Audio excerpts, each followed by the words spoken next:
Chapter 12. The Will. The will is of such primary importance that the student should be on his guard against any mistake as to the position which it holds in the mental economy. Many writers and teachers insist on willpower as though that were the creative faculty. No doubt intense willpower can evolve certain external results, but like all other methods of compulsion, it lacks the permanency of natural growth. The appearances, forms, and conditions produced by mere intensity of willpower will only hang together so long as the compelling force continues. But let it be exhausted or withdrawn, and the elements thus forced into unnatural combination will at once fly back to their proper affinities. The form created by compulsion never had the germ of vitality in itself, and is therefore dissipated as soon as the external energy which supported it is withdrawn. The mistake is in attributing the creative power to the will, or perhaps I should say, in attributing the creative power to ourselves at all. The truth is that man never creates anything. His function is not to create, but to combine and distribute that which is already in being, and what we call our creations are new combinations of already existing material, whether mental or corporeal. This is amply demonstrated in the physical sciences. No one speaks of creating energy, but only of transforming one form of energy into another, and if we realize this as a universal principle, we shall see that on the mental plane, as well as on the physical, we never create energy, but only provide the conditions by which the energy already existing in one mode can exhibit itself in another. Therefore what, relatively to man, we call his creative power, is that receptive attitude of expectancy which, so to say, makes a mould into which the plastic and as yet undifferentiated substance can flow and take the desired form. The will has much the same place in our mental machinery that the tool holder has in a power lathe. It is not the power, but it keeps the mental faculties in that position relatively to the power which enables it to do the desired work. If, using the word in its widest sense, we may say that the imagination is the creative function, we may call the will the centralizing principle. Its function is to keep the imagination centered in the right direction.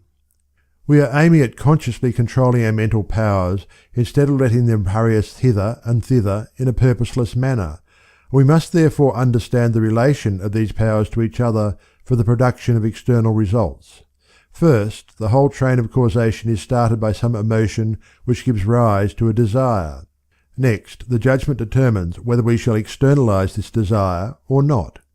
Then, the desire having been approved by the judgment, the will comes forward and directs the imagination to form the necessary spiritual prototype, and the imagination thus centered on a particular object creates the spiritual nucleus, which in its turn acts as the center round which the forces of attraction begin to work, and continue to operate until, by the law of growth, the concrete result becomes perceptible to our external senses.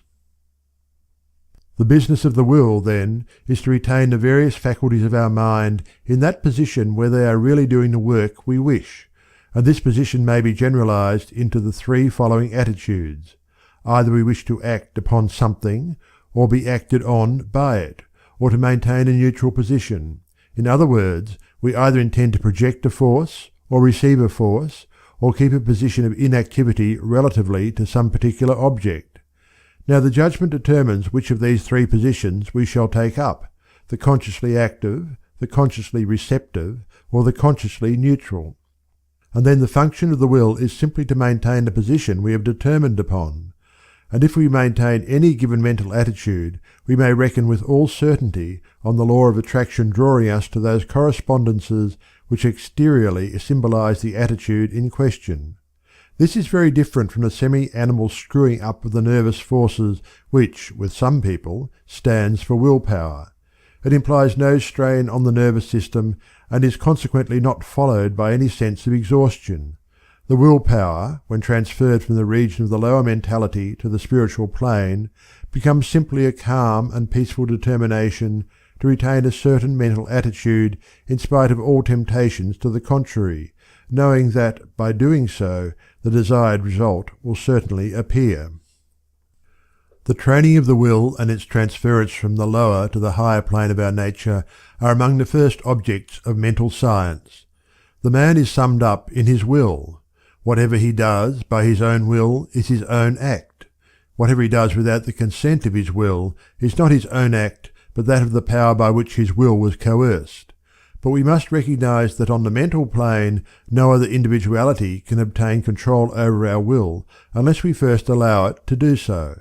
And it is for this reason that all legitimate use of mental science is towards the strengthening of the will, whether in ourselves or others, and bringing it under the control of an enlightened reason.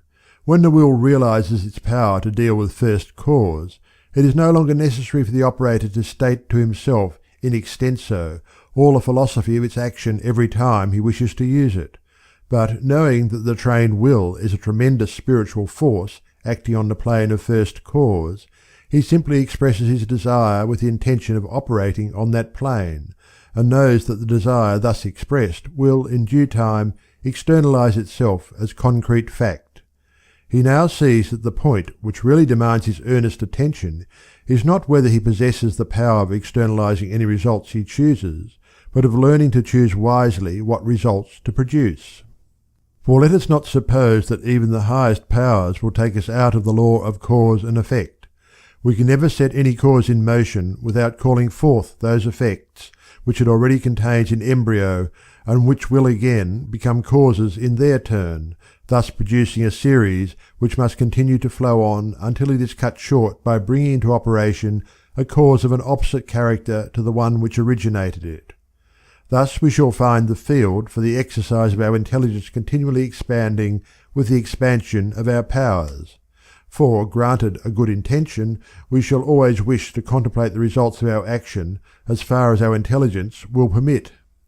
We may not be able to see very far, but there is one safe general principle to be gained from what has already been said about causes and conditions, which is that the whole sequence always partakes of the same character as the initial cause.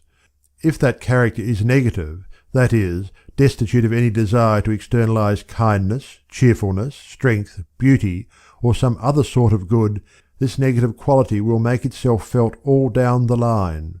But if the opposite affirmative character is in the original motive, then it will reproduce its kind in forms of love, joy, strength, and beauty with unerring precision. Before setting out, therefore, to produce new conditions by the exercise of our thought power, we should weigh carefully what further results they are likely to lead to, and here again we shall find an ample field for the training of our will, in learning to acquire that self-control which will enable us to postpone an inferior present satisfaction to a greater prospective good. These considerations naturally lead us to the subject of concentration. I have just now pointed out that all duly controlled mental action consists in holding the mind in one of three attitudes. But there is a fourth mental condition, which is that of letting our mental functions run on without our will directing them to any definite purpose. It is on this word purpose that we must fix our whole attention, and instead of dissipating our energies, we must follow an intelligent method of concentration. The word means being gathered up at a centre, and the centre of anything is that point in which all its forces are equally balanced. To concentrate, therefore, means first to bring our minds into a condition of equilibrium which will enable us to consciously direct the flow of spirit to a definitely recognized purpose, and then carefully to guard our thoughts from inducing a flow in the opposite direction. We must always bear in mind that we are dealing with a wonderful potential energy, which is not yet differentiated into any particular mode, and that by the action of our mind we can differentiate it into any specific mode of activity that we will, and by keeping our thought fixed on the fact that the inflow of this energy is taking place, and that by our mental attitude we are determining its direction, we shall gradually realize a corresponding externalization.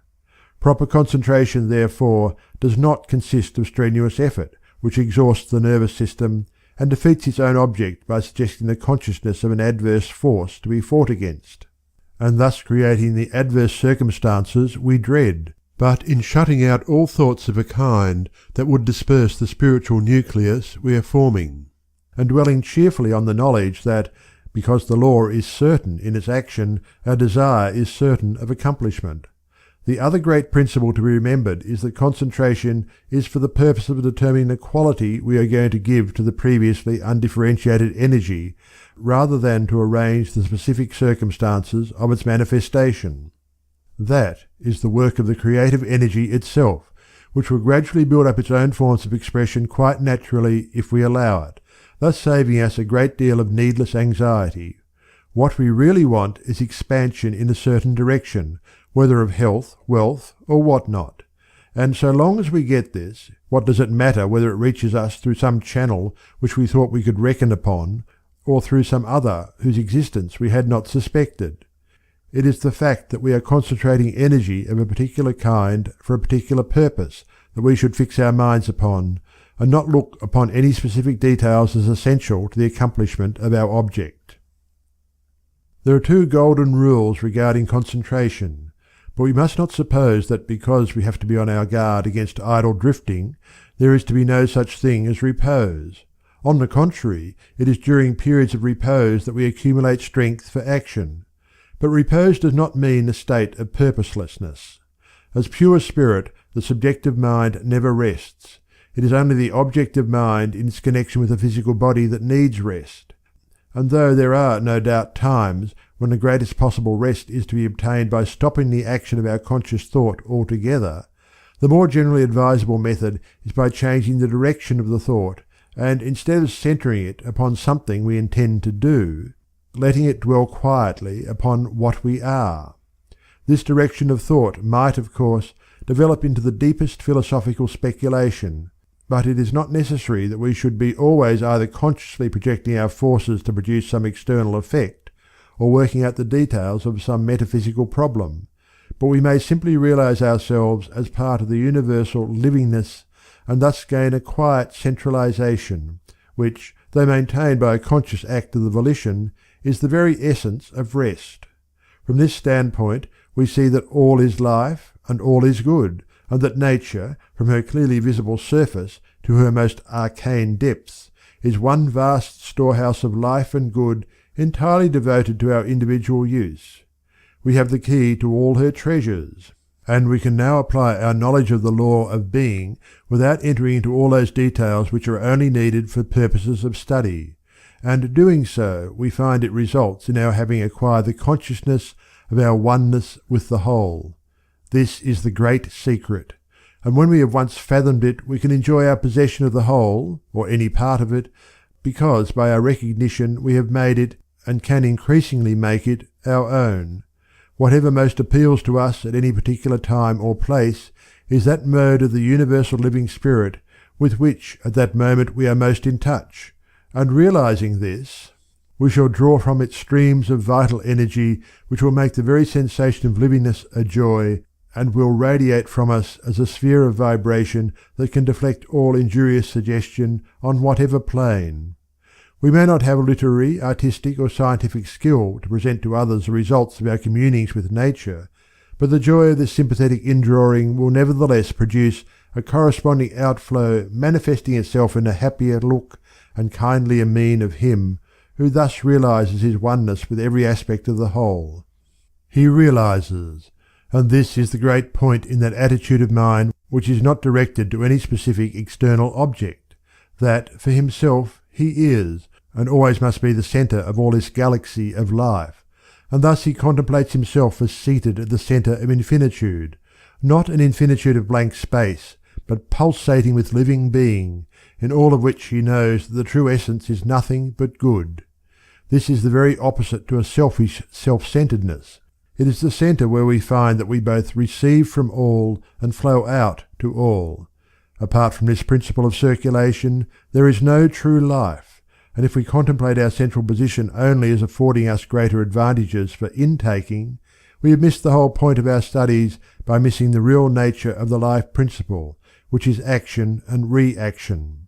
If we would have life enter into us, we ourselves must enter into life, enter into the spirit of it, just as we must enter into the spirit of a book or a game to enjoy it. There can be no action at a centre only. There must be a perpetual flowing out towards the circumference, and thence back again to the centre to maintain a vital activity. Otherwise collapse must ensue either from anemia or congestion. But if we realize the reciprocal nature of the vital pulsation, and see that the outflowing consists in the habit of mind which gives itself to the good it sees in others, rather than in any specific actions, then we shall find that the cultivation of this disposition will provide innumerable avenues for the universal livingness to flow through us, whether as giving or receiving, which we had never before suspected. And this action and reaction will so build up our own vitality that each day will find us more thoroughly alive than any that had preceded it. This then is the attitude of repose in which we may enjoy all the beauties of science, literature, and art, or may peacefully commune with the spirit of nature without the aid of any third mind to act as its interpreter, which is still a purposeful attitude although not directed to a specific object.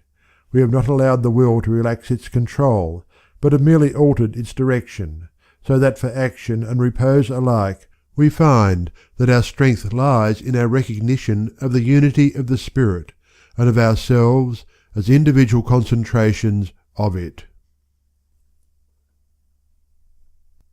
End of chapter 12.